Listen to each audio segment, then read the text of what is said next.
Bismillahirrahmanirrahim. Assalamualaikum warahmatullahi ta'ala wabarakatuh. Dan salam sejahtera, salam satu Malaysia. Selamat pagi. Terima kasih seluruh pengacara majlis. Yang berhormat Datuk Muhammad Tajuddin Abdullah, Ketua UMNO Bahagian Sikh Merangkap Exco Kerajaan Negeri Kedah, dan juga Ahli Dewan Undangan Negeri Pelantin.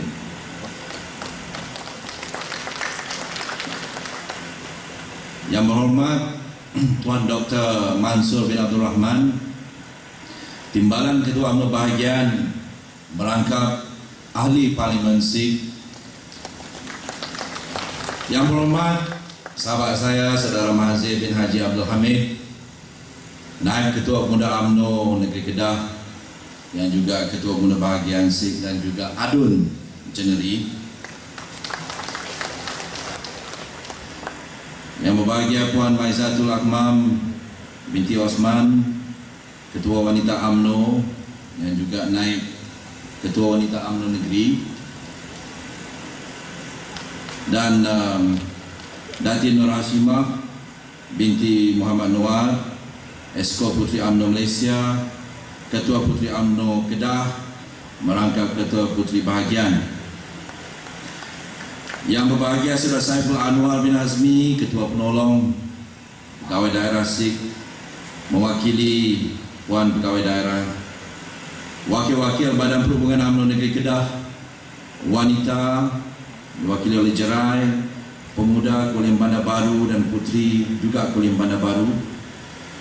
Yang berbahagia Saudara Asmadi bin Talib, Ketua UMNO Bahagian Padang Serai. Yang berbahagia Saudara Syahizan Harun, Setiausaha UMNO Bahagian. Ustaz Abdul Razak Bahri, Ketua Penerangan UMNO. Barisan Kepimpinan UMNO Bahagian Sikh, Barisan Kepimpinan Wanita UMNO Bahagian, Pemuda UMNO Bahagian, Puteri UMNO Bahagian, Ketua-Ketua Cawangan, Ketua-Ketua Sayap Cawangan, jemputan-jemputan khas, tuan-tuan dan puan-puan yang saya hormati sekalian. Syukur Alhamdulillah, pada pagi ini kita dapat bersama-sama untuk menunaikan tanggungjawab yang paling hakiki sebagai ahli UMNO, yaitu untuk menjayakan persidangan UMNO Bahagian di bahagian Sikh ini. Dan tuan-tuan, sekarang ini adalah musim kita mengadakan persidangan sebanyak 151 bahagian dengan jumlah cawangan UMNO di seluruh negara lebih daripada 20,000 cawangan. Parti UMNO yang begitu kuat dan mantap ini. Pertama sekali saya ingin ucapkan ribuan terima kasih atas jemputan ini, terutamanya daripada sayap-sayap yang telah menjemput saya datang ke Perhimpunan Persidangan UMNO, sayap-sayap Bahagian Sikh ini, terutamanya wanita, puteri dan pemuda yang telah memberikan penghormatan kepada saya untuk datang pada pagi ini. Juga saya ucapkan ribuan terima kasih di atas sokongan yang tidak berbelah bagi, dan juga undi tuan-tuan dan puan-puan semasa Perhimpunan Agung ataupun pemilihan UMNO pada tahun yang lepas, di mana saya yang bernombor 32 telah mendapat undi yang cukup baik daripada negeri Kedah. Terima kasih kepada Datuk Tajuddin dan juga yang amat berhormat Datuk Seri Mukris, Menteri Besar kita, yang telah membantu saya menaikkan nama saya di negeri Kedah ini. Dan Alhamdulillah, berkat sokongan dan juga dorongan daripada tuan-tuan dan puan-puan sekalian, saya telah mendapat nombor 8 dalam majlis tertinggi UMNO pada hari ini. Saya ucapkan ribuan terima kasih atas sokongan yang telah diberi. Juga saya ambil kesempatan ini untuk mengucapkan selamat hari raya Maulid dan batin. Dalam kesempatan ini kita eratkan lagi tali silaturahim di antara sesama kita ahli UMNO, orang-orang Islam, di mana cabaran dan dugaan yang menimpa dan juga yang berdepan dengan kita sekarang ini begitu hebat sekali. Tuan-tuan dan puan-puan, sebenarnya Kedah ini bukanlah begitu asing kepada saya. Istri saya sebenarnya orang Kedah. Orang Kedah yang lahir daripada Al-Star di jalan kota Tanah. Anak kepada arwah Allahyarham Tan Sri Awang Saleh, profesor anak Melayu yang begitu gigih dalam bidang pendidikan, pernah menjadi Naib Chancellor Universiti Kebangsaan Malaysia, juga Naib Chancellor yang pertama untuk Universiti Utara Malaysia.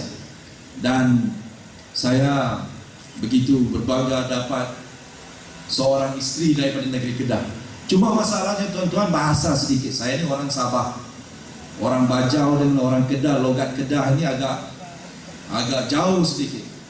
Anak saya kadang-kadang dia keliru. Kadang kalau dia cakap dengan saya dia logat Sabah, saya ini sudah logat Malaysia lah. Tapi kalau dia balik ke negeri Sabah itu tebal lagi logat Bajau, logat bahasa Sabah. Balik ke Kuala Lumpur dengan logat Kedah dan juga logat Kuala Lumpur. Kemudian bantu rumah pula orang Filipina dan juga orang Indonesia. Akhirnya anak saya ini pun cacat merba. Dia tak berapa faham bahasa Melayu, kadang-kadang dia gunakan bahasa makan, nak makan macam. Jadi tuan-tuan, sebenarnya ada juga persamaan di antara bahagian Sikh dengan kaum Bajau ini. Saya difahamkan nama Sikh ni, kalau dalam sebutannya, saya tanya isteri saya semalam, macam mana nak sebut nama SIK ini kalau orang Kuala Lumpur Sikh. Tapi dekat sini lembut sedikit Sikh. Tapi kalau dalam bahasa Bajau tuan-tuan, Sikh itu maknanya kawan, sahabat. Kalau dalam bahasa Bajau saya, Sikh itu adalah kawan. Jadi hari ini saya bertemu dengan kawan-kawan, sahabat di bahagian Sikh Kedah ini. Tuan-tuan dan puan-puan yang saya hormati sekalian, saya pernah menjadi Setiausaha Pemuda UMNO Malaysia selama 4 tahun. Pengalaman saya menjadi Setiausaha Pemuda UMNO Malaysia adalah satu pengalaman yang tidak boleh dibeli dengan nilai wang ringgit. Saya melibatkan diri dalam parti UMNO ini bermula daripada tahun 1983 lagi, bila mana saya telah pergi ke Amerika untuk belajar. Walaupun UMNO belum sampai lagi ke negeri Sabah, UMNO sampai ke negeri Sabah pada tahun 1990. 6 tahun sebelum itu, saya telah tertarik dengan parti UMNO ini, dengan perjuangan, dengan perlambagaannya, dengan objektifnya untuk mempertahankan bangsa Melayu Bumi Putra dan juga agama Islam. Maka dengan itu, pada waktu itu, 6 tahun sebelum UMNO masuk ke negeri Sabah, saya telah berfikir untuk menubuhkan dan berbincang dengan kawan-kawan di California untuk menubuhkan satu kelab UMNO California Utara, yang mana saya adalah penasas. Begitu besar maknanya parti UMNO ini kepada diri saya tuan-tuan. Walaupun negeri Sabah ini dianggap sebagai anak bongsu yang baru saja UMNO lebarkan sayapnya ke negeri di bawah bayu ini, tetapi sebenarnya tuan-tuan, kami di negeri Sabah amat berterima kasih kepada parti UMNO Keramat ini kerana telah menyelamatkan kami di negeri Sabah. Tuan-tuan dan puan-puan mungkin tidak mengetahui ataupun tidak sedar betapa besarnya pengorbanan parti UMNO untuk bangsa Melayu Bumi Putra Islam di negeri Sabah. Apabila bangsa Melayu dan Bumi Putra Sabah berpecah pada tahun 80-an, berpecah kepada beberapa buah parti, maka kuasa dan juga kekuatan orang-orang Bumi Putra Islam di negeri Sabah pada waktu itu begitu lemah sekali. Dan kita telah membuat keputusan untuk menjemput parti UMNO. Walaupun kita tahu parti UMNO itu adalah berlatar belakangkan perjuangan untuk parti kebangsaan Melayu, semangat nasionalis Melayu, tetapi kita perlukan sebuah kapal yang besar yang teguh, yang stabil untuk menaungi politik orang-orang Melayu Bumi Putra Islam di negeri Sabah. Maka pada waktu itu Parti UMNO telah membuat satu keputusan yang amat besar, pengorbanan yang telah diberikan oleh tuan-tuan untuk menyelamatkan negeri Sabah, menyelamatkan politik, kepentingan politik Melayu Bumi Putra Islam di negeri Sabah. Pada waktu itu tuan-tuan telah membuat keputusan rakan-rakan di Semenanjung untuk melebarkan sayapnya ke negeri Sabah. Walaupun pada waktu itu kita tahu, pemimpin-pemimpin UMNO daripada Semenanjung tahu bahwa ada juga risikonya untuk turun ke gelanggang di negeri Sabah. Ada beberapa risikonya. Pertamanya sudah tentu kekuatan orang-orang Melayu di Semenanjung akan sedikit sebanyak cair, kerana di negeri Sabah mempunyai 25 bahagian yang sudah tentunya akan dapat dan mampu untuk mewarnai landscape politik UMNO di masa yang akan datang. Walaupun begitu, tuan-tuan dan puan-puan, ahli-ahli UMNO daripada Semenanjung sanggup untuk mengambil risiko itu. Walaupun kekuatan UMNO di Semenanjung itu mungkin dicairkan sedikit dengan kedatangan 25 bahagian di negeri Sabah, tetapi hasrat dan semangat untuk melindungi orang-orang Melayu Bumi Putra negeri Sabah dan agama Islam itu lebih penting daripada kepentingan masing-masing di negeri Semenanjung.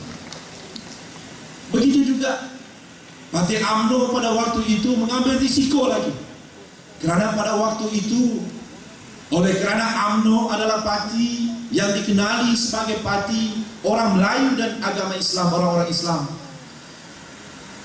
Parti UMNO mengambil lagi risiko untuk menyelamatkan orang Melayu dengan membuka Parti UMNO ini kepada Bumi Putra bukan Islam di negeri Sabah, dengan memberikan ruang dan peluang kepada penduduk-penduduk Bumi Putra di negeri Sabah yang bukan beragama Islam untuk bernaung di bawah payung-payung, panji-panji keramatnya Parti UMNO. Itu risiko yang tuan-tuan dan puan-puan ambil pada waktu itu. Dan kami di negeri Sabah cukup berterima kasih, kerana pada waktu itu tuan-tuan datang untuk menyelamatkan kami, dan kami telah berjanji untuk bersatu padu di negeri Sabah, mengembalikan tenaga, berkorban masa, tenaga, wang ringgit dan harta untuk mengembalikan kekuatan, kepentingan politik orang-orang Bumi Putra Melayu Islam di negeri Sabah. Alhamdulillah tuan-tuan dan puan-puan, hari ini anak bongsu UMNO itu sekarang ini menjadi salah satu daripada negeri yang dikuasai UMNO yang terkuat di negara Malaysia ini. Dan sebagai balasan kepada budi baik tuan-tuan dan puan-puan, ahli-ahli UMNO yang berada di Semenanjung, yang juga berada di bahagian C ini, maka kali ini kami pula ingin membalas budi kepada tuan-tuan dan puan-puan. Kita tahu di Semenanjung sekarang ini politiknya agak mencabar sedikit untuk Parti UMNO. Maka itulah, dengan kelebihan kekuatan Parti UMNO di negeri Sabah, dalam keadaan kita memerlukan kekuatan untuk mengekalkan kuasa kerajaan persekutuan, maka Parti UMNO di negeri Sabah telah mampu untuk memberikan kekuatan baru kepada Parti UMNO.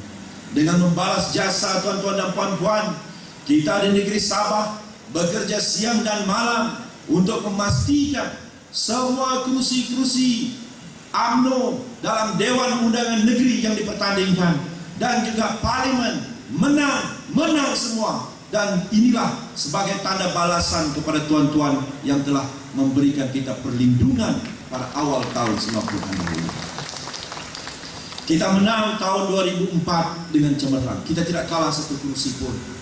Tahun 2008 juga kita tidak kalah satu kursi. Cuma tahun ini kita kalah. Tahun lepas kita kalah satu kursi. Itu pun dengan penderhaka Datuk Lajim yang hanya menang 195 undi. Dia menang sedikit saja. InsyaAllah Dun Klias itu juga bakal kita tawan dalam pilihan raya akan datang. Tapi dalam masa yang sama tuan-tuan dan puan-puan, dalam masa yang sama, sementara kekuatan parti UMNO di negeri Sabah itu tidak boleh dipertikaikan, kita juga akan berdepan dengan banyak cabaran. Dan dalam masa parti UMNO di negeri Sabah itu kuat, maka perlu dan wajib untuk parti UMNO dan Barisan Nasional di Semenanjung ini diperkukuhkan. Kita harus mencari jalan untuk memperkukuhkan kedudukan Barisan Nasional dan juga UMNO, supaya apabila tiba pilihan raya ke-14 nanti, yang dikatakan Bapa kepada semua pilihan raya, Father to all election, pada tahun 2018 nanti, UMNO dan Barisan Nasional akan mampu untuk berdiri teguh bersama dengan komponen parti yang lain. Tuan-tuan dan puan-puan, walaupun begitu, saya berpendapat kalau dibandingkan dengan komponen lain, sudah tentu UMNO adalah yang terkuat. Sebenarnya tuan-tuan, UMNO tidak lemah, UMNO tidak goyah, malah UMNO itu sendiri tidak rapuh. Kita menang 88 kursi parlimen, 8 kursi lebih daripada pilihan raya ke-12 tahun lalu. Parlimen Sikh yang kita kalah pada tahun 2008, kita dapat rebut kembali melalui Profesor Dr. Mansur. Mudah-mudahan Profesor. Kemudian buat pertama kalinya dalam 18 tahun, ke semua kursi DUN dan parlimen di bahagian Sikh ini dimenangi oleh parti Keramat UMNO ini. Ini adalah satu pencapaian yang cukup luar biasa. Tahniah kepada ketua bahagian, tahniah kepada timbalan ketua UMNO bahagian, dan juga ketua-ketua saya. Inilah yang dikatakan perpaduan. Ada sebab kenapa Kedah kembali ke tangan UMNO dan Barisan Nasional. Ada sebabnya tuan-tuan. Ianya tidak bergolek begitu sahaja. Dalam politik ini ada sebab kenapa orang sokong sesebuah parti politik.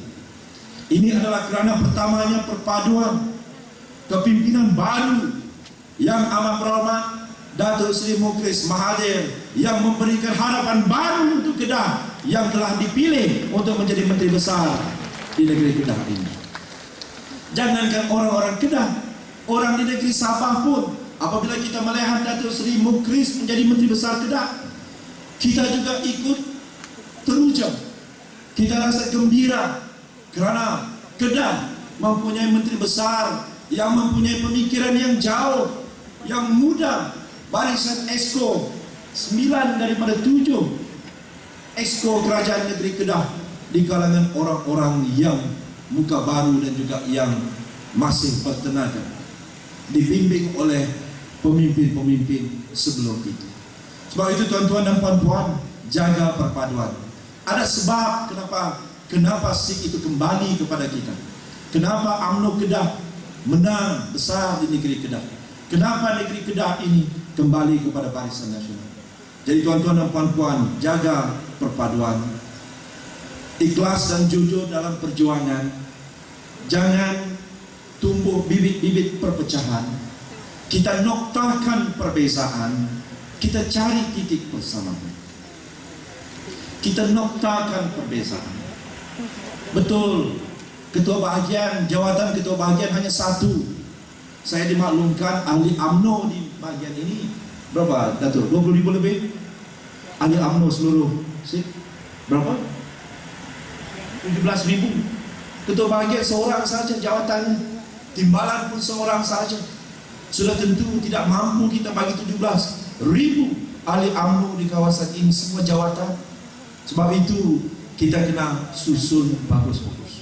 Orang Sabah kata bagus-bagus, susun baik-baik. Ketua UMNO, timbalan ketua UMNO, ahli parlimen, dun-dun kita susun baik-baik. Karena kita tidak mau lagi Kedah jatuh ke tangan pembangkang seperti terdahulu. Tuan-tuan dan puan-puan yang saya hormati sekalian, sebab saya katakan tadi, UMNO kuat. Bagaimana kita lihat sekalipun, dari sudut mana sekalipun, kita lihat UMNO sebagai sebuah parti adalah parti yang terkuat dalam Malaysia ini. 88 ahli parlimen, saya kira 9 daripada 14 buah negeri di Malaysia ini diketuai oleh menteri besar ataupun ketua menteri daripada UMNO. Begitu kuat UMNO sebagai sebuah parti. Namun tuan-tuan dan puan-puan, pun begitu, ada sesuatu yang berlaku dalam landscape negara, politik negara kita. Ada sesuatu yang telah berubah. Kita lihat sekarang ini pengundi muda bertambah ramai. Kita lihat fenomena urbanisasi ataupun penghijrahan daripada kampung ke kawasan bandar begitu besar, begitu kuat sekali. Kita lihat fenomena media sosial yang telah mengubah landscape politik negara kita. Apa yang mereka mau? Pengundi muda, mereka yang berhijrah ke bandar, yang lebih berpendidikan, orang yang mengamal media sosial, mereka mahukan ketulusan, mereka mahukan amanah, mereka mahukan kecekapan, dan mereka mahukan kerajaan dan pemimpin-pemimpin yang tidak rasuah. Sebab itu kita kena dengar apa yang rakyat mahu. Kita sebagai pemimpin, dan saya percaya di bawah kepimpinan yang amat berhormat Datuk Seri Mukris dengan barisan ESCO-nya dan juga parti UMNO itu sendiri, kita faham apa yang rakyat mahu. Mereka mahu telus, mereka mahu amanah, mereka mahu yang bersih, dan mereka mahu pemimpin-pemimpin tidak mengamalkan rasuah. Tuan-tuan, perkara ini bukan saja bagus untuk parti, tetapi apa yang saya katakan tadi adalah juga bagus untuk negara kita, bagus untuk masa depan negara kita. Bila mana kita boleh mentadbir negara ini dengan memberikan ketulusan yang lebih, amanah yang kuat, dan juga kecekapan dan ketiadaan. Sebenarnya tuan-tuan dan puan-puan, negara kita ini tidaklah seburuk yang digambarkan oleh parti pembangkang. Kalau kita lihat tuan-tuan, kita sebenarnya amat bernasib baik. Ada sesuatu yang betul yang telah dilakukan oleh UMNO dan Barisan Nasional sejak merdeka sampailah sekarang. Ada formulanya. Kalaulah kita tidak mempunyai formula yang betul, kita tidak amanah, kita tidak telus, kita tidak cekap, kita rasuah seperti mana tuduhan pihak pembangkang, mana mungkin kita boleh membina sebuah negara yang aman, makmur, damai seperti Malaysia sekarang. Kita tidak perlu pergi jauh tuan-tuan dan puan-puan. Bandingkan sajalah negara kita ini dengan negara-negara jiran kita. Kita tidak payah banding Malaysia dengan negara-negara yang merdeka sezaman dengan kita. Daripada negara-negara di Afrika, negara-negara di Timur Tengah, tak payah bandingkan. Kita bandingkan dengan negara-negara di sekitar kawasan Asia Tenggara ini. Kalau kita lihat di sebelah utara kita boleh lihat bagaimana keamanan di situ terjejas, bom meletup, t-shirt kuning lawan t-shirt merah, huru hara, bunuh-membunuh, perang saudara. Tak jauh tuan-tuan, tak jauh daripada sini. Melangkah saja sempadan 20-30 km daripada sini, keadaan tidak begitu stabil. Tetapi masuk saja sempadan Malaysia, kita berada dalam keadaan aman dan damai. Kenapa? Kerana ada formulanya. Kalau kita lihat di sebelah timur kita, negara jiran kita di sebelah timur juga mempunyai masalah keselamatan. Perang saudara, ratusan ribu orang mati dalam perang saudara mereka. Mereka tidak jauh daripada kita, tuan-tuan dan puan-puan. Hanya sebelah sempadan sahaja.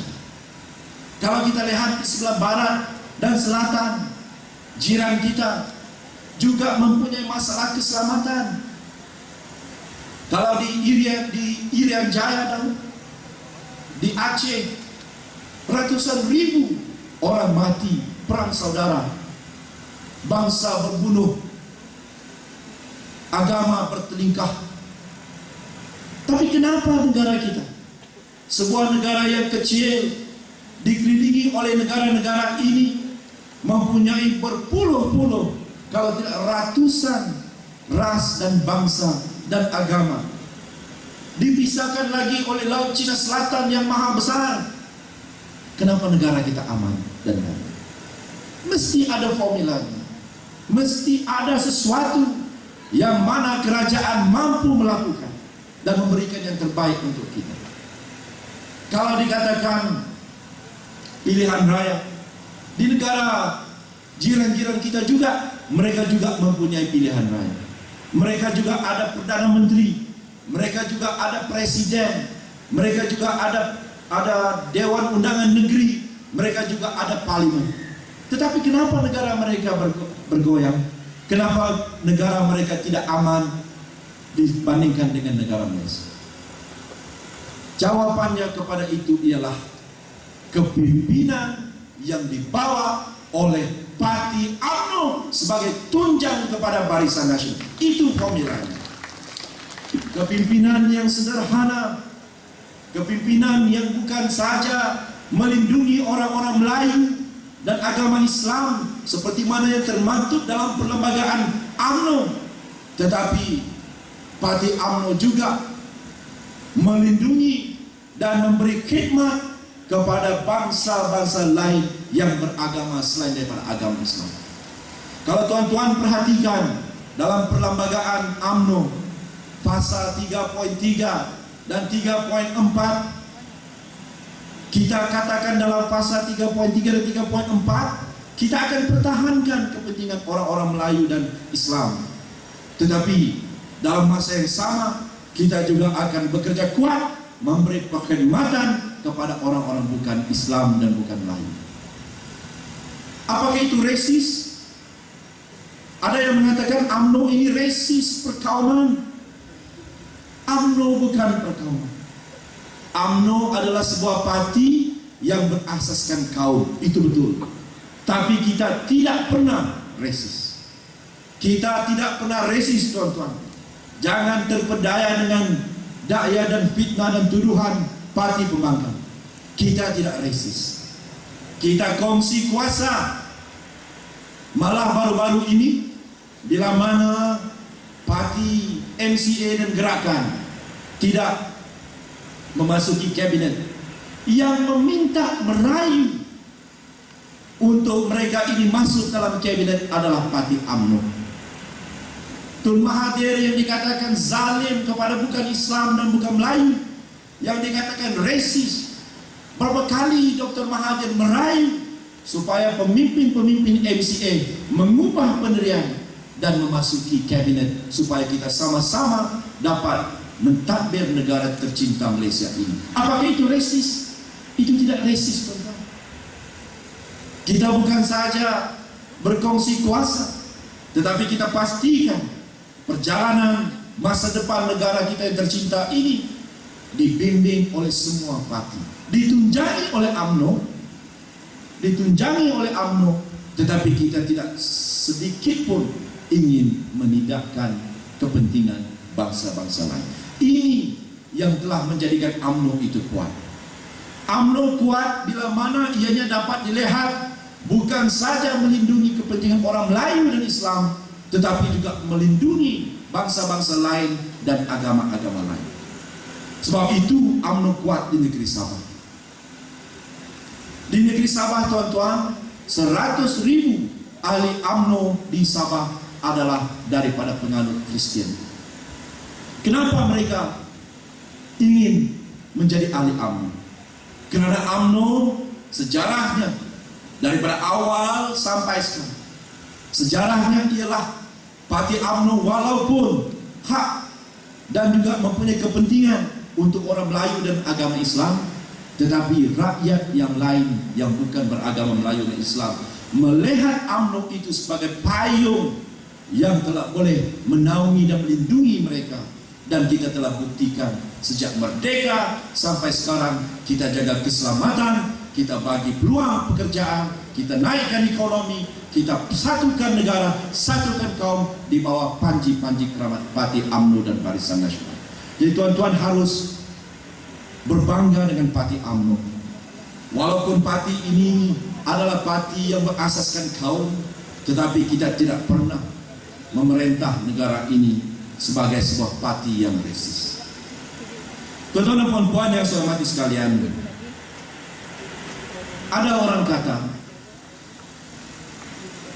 ada orang yang sudah mula mempertikaikan Bumi Putra. Ada orang yang mengatakan, kenapa perlu Bumi Putra dianggap sebagai rakyat kelas pertama?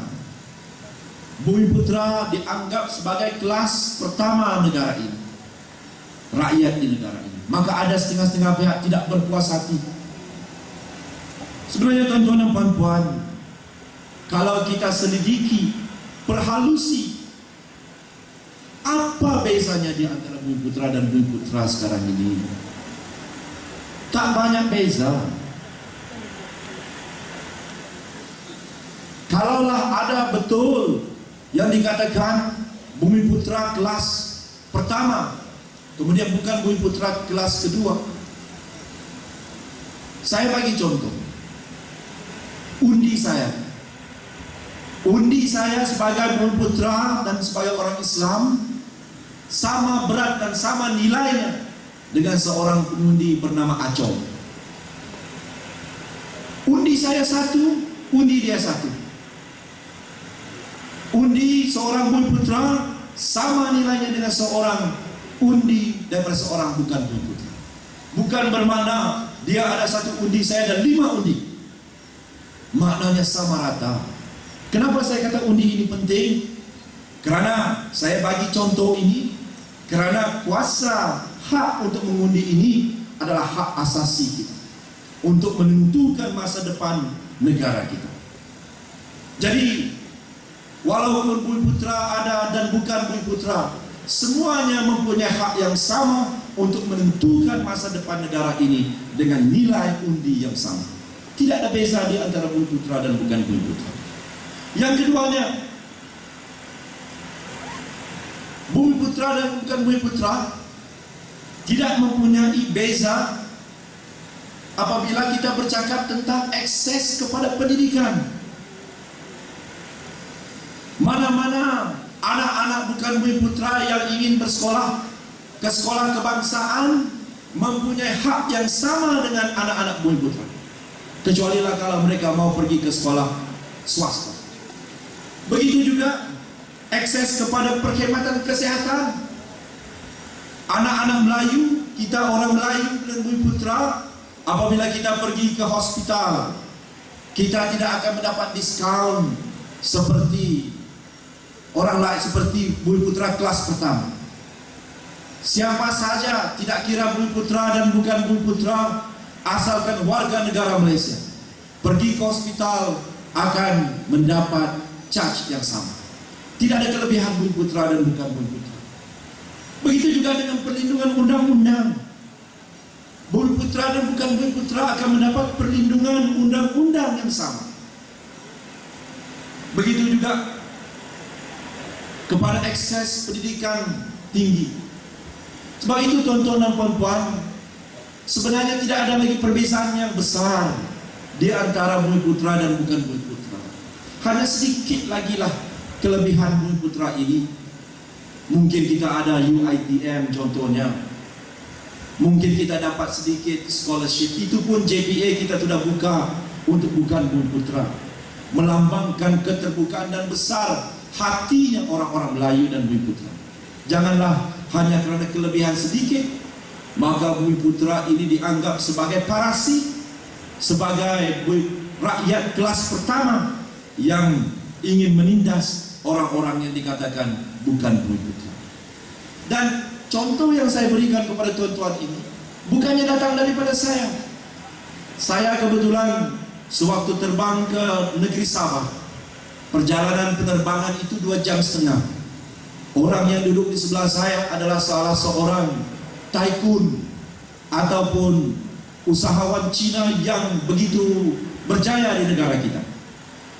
Tan Sri, ada gelaran Tan Sri, duduk di sebelah saya. Dia yang katakan kepada saya, dia sendiri tidak paham kenapa orang-orang bukan Bumi Putra marah sangat dengan kategori Bumi Putra, sebab tidak ada lagi perbezaan. Dia yang katakan kepada saya, undi kamu dengan undi saya sama nilainya. Anak saya kalau pergi ke sekolah kebangsaan mempunyai hak yang sama, charge yang sama, yuran yang sama dengan Bumi Putra. Kalau anak saya pergi ke hospital, anak saya Cina, sama juga dengan kamu, dia kata kepada saya.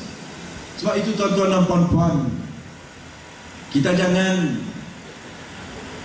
merasa aneh ataupun apologetik, memohon maaf atas wujudnya kategori Bumi Putra ini. Ingat, negara kita ini wujud bukan bermula daripada vacuum. Dia ada sejarah di belakang penubuhan negara Malaysia ini. Ada sejarah, ada sebab, ada alasan. Sebab itulah Bumi Putra itu wujud sejak merdeka atas dasar persetujuan semua kaum, pemimpin-pemimpin kaum pada waktu itu. Tuan-tuan dan puan-puan yang saya hormati sekalian, saya ingin mengambil kesempatan ini untuk memberi sedikit cadangan kepada saya. Tuan-tuan dan puan-puan, seperti mana yang saya katakan tadi, landscape negara kita sudah berubah. Betul, sayap-sayap memang bekerja kuat. Kalau soal kebajikan, tidak ada orang yang boleh menandingi sayap-sayap UMNO ini. Kalau kebakaran, wanita, putri dan pemuda lah yang awal datang untuk memberi bantuan. Kalau ada orang meninggal, mereka inilah yang datang dahulu membantu. Kalau ada banjir, begitu juga. Maknanya kerja kebajikan kita ini berterusan sepanjang tahun, sepanjang 5 tahun kita memegang kuasa. Tetapi tuan-tuan dan puan-puan, kebajikan itu harus kita teruskan. Tetapi ada lagi satu aspek yang perlu kita tekankan selepas ini. Dalam kita berdepan dengan fenomena landscape politik baru ini, kita perlukan generasi sayap-sayap yang boleh menguasai aktiviti-aktiviti ilmiah. Ilmiah ini berbentuk apa?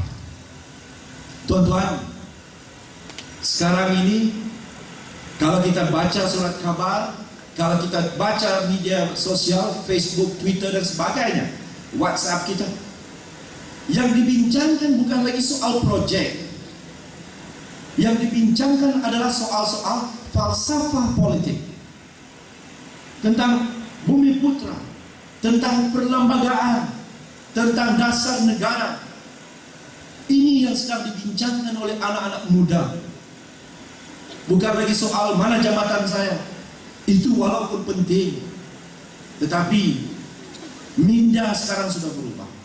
Sebab itu saya perlu ke depan mengambil inisiatif untuk memberikan pengisian kepada tuntutan ilmiah ini. Forum mesti kita buat, seminar mesti kita buat, debat mesti kita wujudkan, supaya kita boleh berfikiran tajam. Siapa yang ingin mau menerangkan tentang isu perlembagaan? Siapa di antara kita yang mau menerangkan tentang kontrak sosial? Siapa yang mau menerangkan tentang artikel 153? Siapa yang mau menerangkan kepada rakyat tentang intipati semangat nasionalisme Melayu? Itu tidak boleh dibuat dengan kebajikan sahaja. Ianya mesti dirungkaikan dalam bentuk ilmiah, dalam bentuk perdebatan, dalam bentuk perbahasan, simposium, seminar, forum. Saya tahu kita ini fobia. Kadang-kadang kalau di depan kita hanya 50 orang, kita pun gelabah. Saya pun berada dalam posisi tuan-tuan. Kadang-kadang kalau kita buat program hanya 30 orang yang hadir, kita rasa kita gagal. Tetapi tuan-tuan, saya bagi satu cerita. Saya berdebat, yang dianjurkan, saya telah dicabar oleh ahli-ahli parlimen daripada Pembangkang pada penggal yang lepas untuk berdebat. Dianjurkan oleh sebuah portal media sosial yang tersohor di negara ini. Apabila saya datang ke situ, tempat debat itu berada di tingkat atas. Saya terpaksa melalui lorong seperti ini. Dari sebelah kiri dan kanan itu, saya terlihat banyak bilik-bilik kaca kecil yang mempunyai kapasiti untuk 20 orang, 30 orang. Ada lebih kurang 4 buah bilik kaca di sebelah kanan saya, 4 buah kaca di sebelah kiri saya. Sementara saya berjalan untuk naik tangga di ujung sana untuk ke tingkat atas ke Dewan Perdebatan. Saya tanya kepada penganjur, apa yang mereka buat sekarang ini? Karena kebanyakannya yang berada di dalam kelas-kelas itu adalah mereka yang bukan Melayu. Dengan bangga penganjur ini mengatakan kepada saya, Datuk yang berhormat, kelas ini adalah kelas untuk kita memberi tafsiran kepada perlembagaan Malaysia. Kelas ini memberikan kita, mengajar kita tentang hak-hak asasi manusia kita, bukan Melayu. Contohnya, kalau polis tangkap, apa dia hak-hak kita? Kalau polis jentik kita sedikit pun, ini hak kita. 1, 2, 3, 4, 5. Ada juga kelas yang mengajar apa dia hak kepada kuasa sultan-sultan dan agung dan raja di negara kita. Mereka belajar, tuan-tuan. Mereka mau memberikan definisi perlembagaan mengikut kacamata mereka. Tidak salah, karena perlembagaannya bukan besar, tidak tebal. Perlembagaan boleh diberikan pengertian oleh orang yang membaca. Tetapi malangnya, tuan-tuan, kita di sebaliknya, kita Bumi Putra Islam, kita tidak memberikan pengertian dan pengisian kepada perlembagaan Malaysia. Tidak ramai di antara kita yang mampu untuk mengulas kenapa perlu artikel 153, artikel 4, artikel 3, perkara 3, perkara 4 dalam perlembagaan. Kenapa perlu? Siapa yang mau mengulas? Sebab itu, tuan-tuan, kita sudah memerintah terlalu lama. Pandangan saya, kita sudah terlalu biasa untuk memberikan tugasan ini kepada pihak ketiga. Siapa dia pihak ketiga? Utusan Malaysia, TV1, Jasa, Kemas, agensi-agensi kerajaan yang menerangkan tentang perlembagaan Malaysia. Kita sudah hilang taring. Kita tidak mampu lagi untuk sebagai sebuah parti siasat, parti politik, untuk memberikan makna kepada perjuangan kita tentang perlembagaan Malaysia, tentang kontrak sosial, tentang Bumi Putra. Kita sudah tidak ada. Sebab apa? Sebab kita tidak lagi mendekati ataupun mengambil pendekatan ilmiah tadi. Sebab itu pemuda UMNO saya seru supaya buat, biarlah 20 orang, 30 orang di depan, tuan-tuan. Jangan khawatir. Bermula dengan 20-30 orang. Mereka bermula pada tahun 1998 apabila berlaku reformasi di negara kita. Mereka bermula pada tahun itu dengan 20 orang, 30 orang. Akhirnya tafsiran mereka tentang perlembagaan itu sudah berkembang jauh karena mereka sudah bermula pada awal. Sayap-sayap UMNO perlu kembali kepada asas itu. Di samping tidak mengenepikan kerja-kerja kebajikan yang tuan-tuan telah buat selama ini. Teruskan kerja kebajikan, kerana itu adalah kekuatan UMNO di peringkat akar ini. Tetapi kita kena berganjak ke depan terutamanya sayap-sayap Putri dan UMNO, pemuda UMNO, supaya ke depan memberikan pengertian kepada falsafah politik ini. Kita orang politik, tuan-tuan. Tuan-tuan datang hari ini korban massa, tinggalkan suami, tinggalkan anak untuk berada dalam dewan ini. Karena apa? Kita sayang kepada UMNO. Tetapi sayang saja tidak mencukupi, tuan-tuan. Kita kena adakan pengertian baru. Pengertian baru. Anak-anak muda sekarang ini kalau dalam Facebook, kalau ditanya bukan lagi soal proyek seperti mana yang saya katakan. Mereka akan bertanya, kenapa mesti ada Bumi Putra ya? Kenapa mesti ada kelebihan kepada Bumi Putra? Kenapa mesti ada azan yang kuat di taman perumahan saya? Bagaimana mau menjawab itu, tuan-tuan? Kalau kita tidak tahu kepada asas perlembagaan kita, kepada latar belakang negara kita, bagaimana kita mau menjawab semua ini? Hubungan antara federal dengan negeri, hubungan antara Sabah dan Sarawak, macam-macam isu yang memerlukan pemikiran, yang memerlukan perdebatan. Kalau kita tidak berani untuk berdebat dengan orang luar, kita bermula dengan kita. Panggil profesor-profesor, datang 30 orang, 50 orang, tak apa. Jangan bagi makan besar-besar, kita buat secara kecil-kecilan. Dan tuan-tuan, saya akan lebih gembira jika sayap-sayap melangkah ke depan dengan iltizam baru ini, supaya UMNO akan lebih relevan dalam mata generasi muda yang akan datang. Jadi tuan-tuan dan puan-puan yang saya hormati sekalian, sebagai kepada bahagian, ini bukan kepada bagian Islam. Sebab ada pemberita di sini, saya ini bercakap, mungkin yang mendengarnya adalah seluruh negara.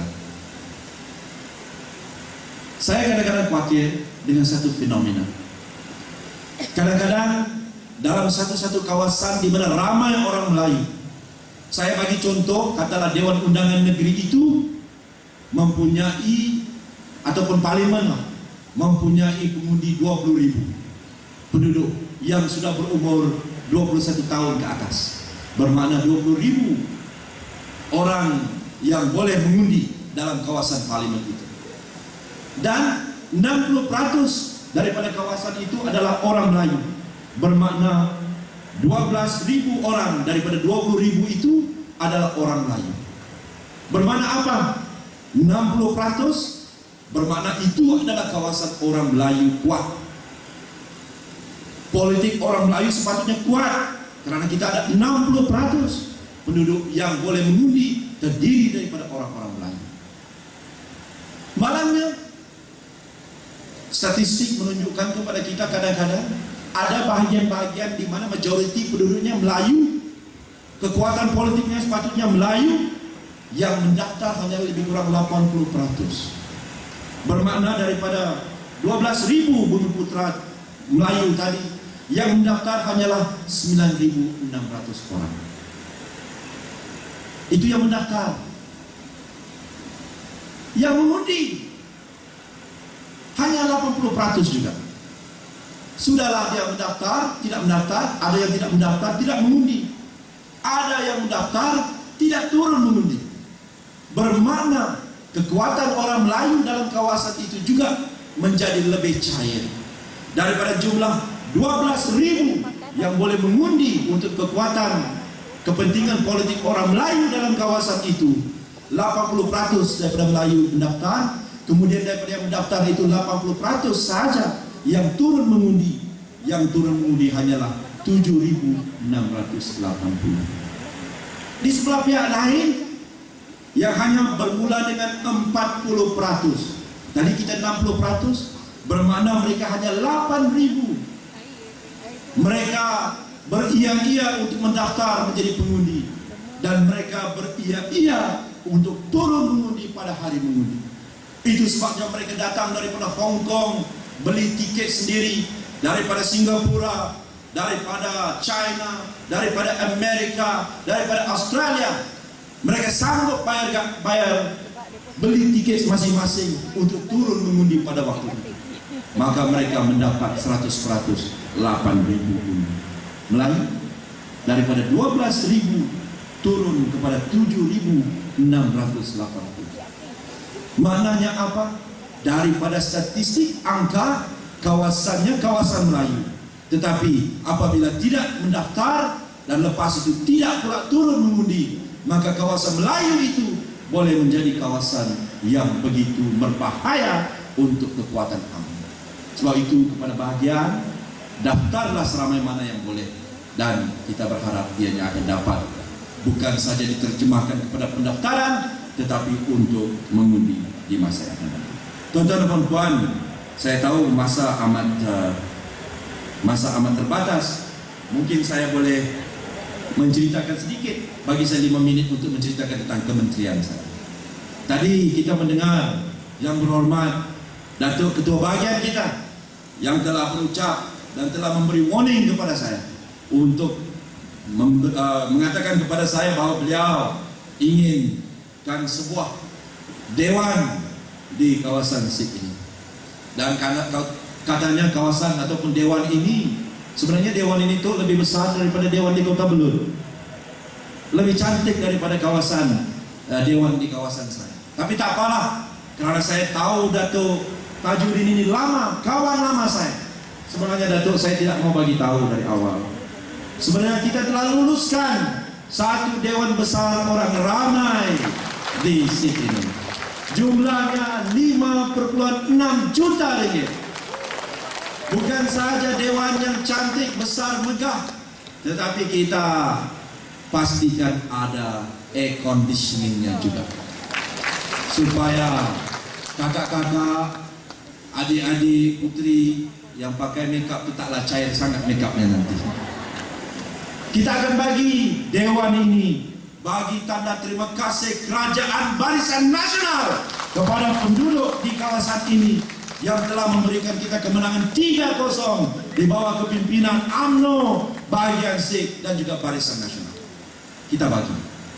Dan selain daripada itu, saya juga telah umumkan ataupun telah luluskan kementerian saya untuk pengubah suaian Stadium Bandar Baru Berisjaya dinaik tarafkan sebagai stadium futsal bertaraf antara bangsa yang akan memakan belanja sebanyak 3,9 juta ringgit.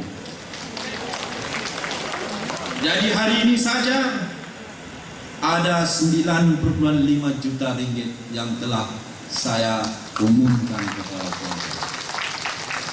Bukan kerana Perhimpunan Agung ini, bukan kerana jemputan daripada ketua wanita yang menelpon kami secara langsung, walaupun dibisikkan oleh pemimpin-pemimpin yang lain. Saya ingin umumkan sini, beliaulah yang selalu telefon minta datang saya di sini. Tahniah kepada wanita. 10 juta ini adalah tanda terima kasih, bukan kepada tuan-tuan, tapi tanda terima kasih kerajaan kepada tuan-tuan yang mempercayai dasar masa depan hala tuju negara yang dijuarai oleh Parti Keramat Barisan Nasional UMNO. Tuan-tuan dan puan-puan, itu belum lagi, ada lagi nanti saya tahu surat-surat cinta yang diberikan kepada saya oleh yang berhormat Ketua Pemuda kita pun ada surat cintanya. Saya tahu juga ahli parlimen ada surat cintanya. Ini lagi ahli parlimen kita sudah berbisik kepada saya 2-3 kali. Dia kata, Datuk Menteri, dahulu ahli parlimen SIP ini dulu tahun 2008 saya sudah jadi ahli parlimen. Sebenarnya tuan-tuan, ahli parlimen yang dulu jarang bercakap dalam parlimen. Siapa namanya? Ustaz. Langsung tak bercakap. Kalau bercakap macam semut. Tapi ahli parlimen tuan-tuan ini, dia lantang dalam parlimen. Kita ada ketua bahagian yang lantang di negeri, kita ada ahli parlimen yang lantang di parlimen. Sebab itu beliau pernah berbisik kepada saya, dan saya akan bincangkanlah juga dengan pemimpin lain, terutama dengan ketua bahagian, ketua wanita, ketua putri, untuk memberikan peruntukan membina rumah murah di SIP ini. InsyaAllah ini janji saya kepada SIP. Sebab Pertamanya, ini adalah bagian yang pertama saya resmi tahun ini. Ada lagi 13 selepas ini, tapi ini yang pertama. Yang keduanya, istri saya juga daripada Kedah. Nanti dia tanya apa yang diberi pada orang Kedah. Yang ketiganya di depan ini tuan-tuan adalah rakan-rakan sahabat pemimpin-pemimpin yang sentiasa menjaga kebajikan rakyat yang perlu kita sokong. Daripada bisikan dan juga surat-surat cinta mereka, saya tahu bahwa ada keperluan-keperluan orang-orang penduduk di sini. Maka dewan kita bagi, futsal kita bagi, saya tahu ada list daripada pemuda, insya Allah kita juga akan bagi, dan juga daripada ahli parlimen untuk perumahan PPR, insya Allah itu juga akan saya tunaikan untuk pemimpin dan juga ahli-ahli UMNO serta rakyat jelata di parlimen di sini, insya Allah. Ini bukan apa namanya membeli undi. Saya pun sudah terima kasih lah, saya sudah dapat kedudukan di majelis tertinggi. Jadi selepas dapat jawatan bagi sedikit tak apalah. Ini sebagai tanda terima kasih secara pribadi saya kepada tuan-tuan yang memperkasakan UMNO dan tuan-tuan dan puan yang saya hormati sekalian, saya rasa itulah saja yang ingin saya sentuh. Cuma yang saya dalam yang terakhir ini saya ingin memberi sedikit pengiktirafan kepada, jangan marah putri dan pemuda ya. Saya beri pengiktirafan kepada wanita. Tahun 2011 dahulu saya pernah menulis dalam blog saya. Saya ingin tak panjang ini. Saya cuma ingin bacakan sedikit tribute ataupun pengiktirafan yang saya berikan kepada wanita UMNO Malaysia. Dalam blog saya yang saya tulis pada bulan 3 hari bulan 12 tahun 2011, saya katakan, ketika saya menjadi setiausaha pemuda UMNO, saya berkesempatan bekerja dengan kumpulan ahli biasa wanita, pemuda dan putri yang luar biasa semangatnya. Selepas mengharungi beberapa pilihan raya kecil bersama mereka, saya benar-benar memuji dedikasi dan keazaman mereka bekerja demi parti. Ada antara golongan makcik-makcik ataupun kakak-kakak dalam wanita ini yang sanggup meninggalkan suami mereka, anak kecil mereka, dan perniagaan kecil mereka untuk menjadi jentera UMNO sepenuh masa sepanjang pilihan raya kecil. Mereka menghabiskan masa berminggu-minggu di tempat yang tidak pernah dikunjungi. Mereka tidak merungut apabila terpaksa menumpang tidur di rumah penduduk yang ada kalanya jauh daripada keselesaan. Golongan ini, wanita ini, turut bekerja 20 jam sehari, komited melaksanakan program menyusul akar untuk meraih sokongan pengundi wanita di akar umbi yang juga pemegang kunci kemenangan di setiap pilihan raya. Mereka tegas mempertahankan kesetiaan walaupun berjemur di tengah panas, menyisir dengan baju untuk mendekati pengundi, dan dengan tebal muka memasang bendera, menampal poster seperti pemuda dan putri di segenap ceruk kawasan tanpa memikirkan soal keselamatan.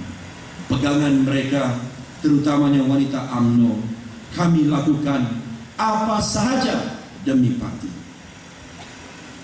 Sebelum pemimpin-pemimpin besar, VVIP, Pak Menteri bergembira menyambut kemenangan di dalam Dewan Penjumlahan Undi, golongan ini, wanita biasa, putri biasa, ahli pemuda biasa, tanpa banyak soal, mengemas barang, menghidupkan enjin Honda buruk mereka dan Proton lama mereka, atau menaiki bas, menempuh perjalanan yang panjang, kembali ke rumah mereka dengan menggalas kepenatan yang tidak terkira. Selesai melaksanakan kewajipan terhadap parti, mereka pulang untuk meneruskan kehidupan biasa sebagai suri rumah dan istri yang menjual keropok leko di pasar malam yang memandu teksi atau kembali sebagai kerani atau pembantu kedai di kampung halaman. Mereka inilah adalah pejuang yang tidak berwajah dalam parti UMNO. Mereka adalah wira yang tidak dikenali, yang menyerahkan seluruh jiwa dan raga dalam memenuhi tuntutan laungan demi bangsa, agama dan negara yang mereka benar-benar hayati. Mereka tidak pernah minta kontrak, jauh sekali melobi sebagai calon pilihan raya. Mereka adalah orang UMNO dan mereka orang biasa, dan bilangan mereka ini tidak terkira dalam UMNO. Selepas ini, jika ada lagi pihak yang ingin mengkritik sayap UMNO, hentikan menyerang secara pukul rata. Ini tidak adil namanya.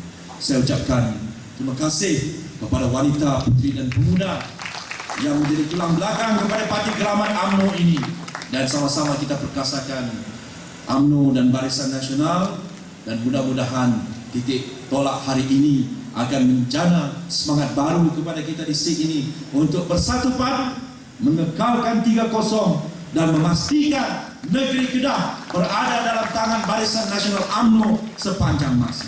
Tuan-tuan dan puan-puan, dengan lafaz Bismillahirrahmanirrahim, saya dengan sukacitanya merasmikan Majlis Perasmian Serentak Mesyuarat Perwakilan Pergerakan Wanita, Pemuda dan Putri UMNO bagian SIG tahun 2014. Sekian, wabillahi taufiq wal hidayah. Assalamualaikum warahmatullahi wabarakatuh.